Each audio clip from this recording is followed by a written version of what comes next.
So we then go on to the date 19th of December 1944, when the vision is actually given. I see Mary bending over a tub, rather an earthenware vessel, in which she stirs something that steams in the cool, clear air which fills the kitchen garden in Nazareth. It must be the depth of winter, because with the exception of the olive trees, all the plants and trees are bare and look like skeletons. High above, the sky is very clear and there is beautiful sunshine, but it does not mitigate the bitterly cold wind that shakes the bare boughs and the little green-grey branches of the olive trees. Our Lady is wearing a heavy dark brown dress, which is so dark that it is almost black, and she has tied in front of it a rough piece of cloth, like an apron, to protect it. She takes out of the vessel the stick with which she was stirring its contents, and I can see some beautiful ruby red drops dripping from it. Mary looks at them. She wets her finger with them, checks the colour against her apron, and seems satisfied. She goes into the house and then comes out with a lot of skeins of snow-white wool. She dips them patiently and carefully into the vat, one by one. While she is busy doing that, her sister-in-law, Mary of Alphaeus, comes in, and she is coming from Joseph's workshop. They greet each other and start conversing. "Is it coming all right?" asks Mary of Alphaeus. "I hope so."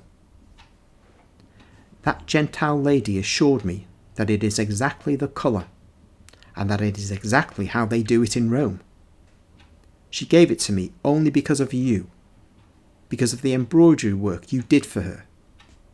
She said that not even in Rome is there anyone who can embroider so well. You must have become blind doing it." Mary smiles and shakes her head as if to say, it was a mere trifle. Her sister-in-law looks at the last skeins of wool before handing them over to Mary. "How beautifully you have spun them. They are so thin and smooth that they look like hair.